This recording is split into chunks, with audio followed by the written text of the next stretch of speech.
Over the years, we've purchased over 50 vehicles and I spent numerous years working at dealerships. And it's very easy to get scammed by dealership and end up paying way more for a car than you probably should. So in this video, I'm gonna be going over all the scams or pitfalls that you may encounter when trying to buy a vehicle, and we're gonna be using our 2011 Volvo to demonstrate.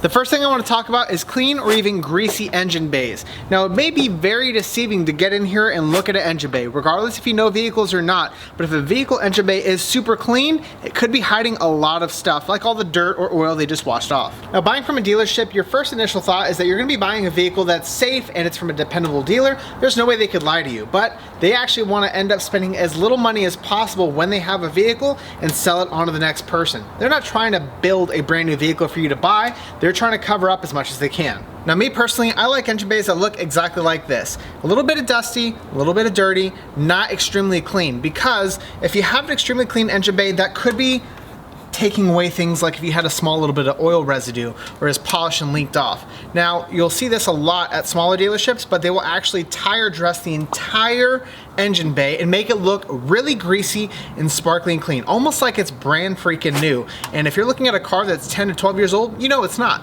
Then it makes it seem like you have a car that's free and crystal clear of any issues. And then when you take it home and in a matter of weeks, the car's leaking out of every single orifice that they just cleaned off. Now, just because the engine bay has been cleaned and greased up does not mean 100% that that vehicle has a bunch of issues and they're covering it up, but it does mean that you need to pay way more attention to the trouble areas and look for any leaks they could be hiding.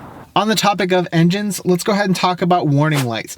Every vehicle, whenever you put the key in and turn it to accessory mode, so right before you start it, should illuminate each and every single module light that this vehicle has. I'm talking brakes, emergency brakes, check engine lights, oil lamps, and such. I'll have Aubrey put on the screen what this should look like.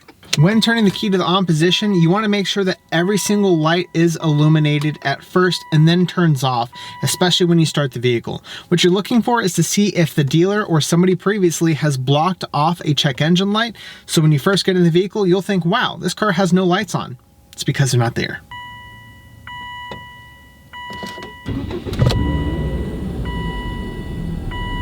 It's always good practice to bring a code scanner. That way you can actually take a look at the vehicle a little bit deeper and see if there's any pending codes or history of codes. But if you catch yourself in a bind or you're at a dealership that doesn't look too scammy, at least check that.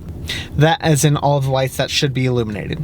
Next up is going to be tires. Now, if a dealership says, yeah, it's got brand new tires, look how meaty and thick these tires are. These are the best tires you're ever going to see on a car. They're brand spanking new. Well, you can check that in like 2 seconds. Looking at the DOT, we can see that this tire was made on the 16th week of 2023. So this is a brand new tire. But used tires are often tires that are sitting on shelves that other people have gotten for a significant discount. I'm talking $20 to $30 per tire at least. And that means that those tires, though could be new, are definitely not brand spanking new as far as when they were made.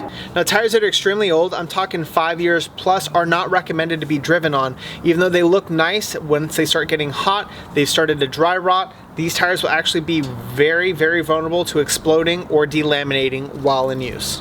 So it's a good rule of thumb, whenever buying a vehicle, take a look at each individual tire and make sure that these tires are not old. Do not take the dealer's word for it, and make sure you're not buying a vehicle with new tires. Another important thing to look for is the Carfax of every vehicle that you buy. This is going to be more common at smaller dealerships, but in truth, you're going to end up finding a lot of vehicles that aren't clean title like the dealership says they are. Now, you're not looking at just clean titles or salvage titles. You're actually looking for things like rolled back mileage, if the vehicle's been hailed on before, if it has any significant total loss, or if it's been any collisions. Any dealer will tell you that the vehicle is clean, but clean is subjective. So always, always, always run a Carfax. Another very important thing to look for is damp interiors. I'm talking wet carpets. That is a very important thing. Whether or not you live in a landlocked state or an area that's a coastal region, you could end up with a vehicle from Florida that ended up being flooded on and then traveled all the way to Oklahoma, and you would never know it. And it happens in a matter of 3 to 4 days, depending on shipping. So it's important to take out these floor mats and start feeling all the way around the carpets.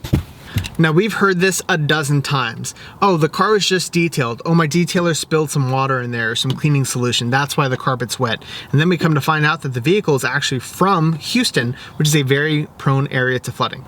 Another area you can check is going to be the trunk. Inside the trunk, you can look in the spare tire well. This is a very low area. And if you have a vehicle that's a hatchback, or if you have a sedan like this, water can reside down below these spare tires. You're just not looking for dampness of the carpets, you're looking for evidence of any type of flooding or water intrusion. I'm talking any bit of staining or even dirt or mucky silt water. And the car can even smell like a rusty bucket. Now, the reason you don't want to buy a flood car is because they can have extreme title issues in the future. The resale value of the vehicle you're buying goes down significantly if it's a flood car. And on top of that, you could actually end up having a lot of electrical issues in the future. Again, another problem that can be easily avoided if you just reach your hand down and touch some carpet.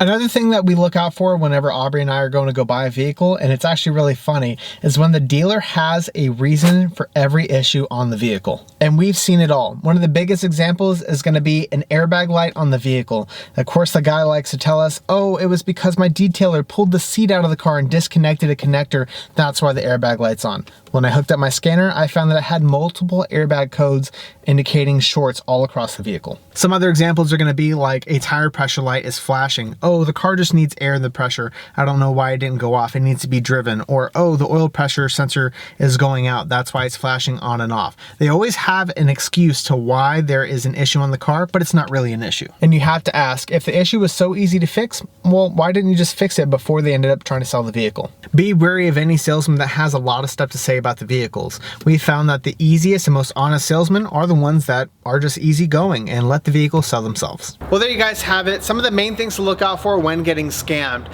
Don't be a victim. And as always, guys, be sure to hit that like button, hit that subscribe, and hit that notification bell. We'll see you in the next episode.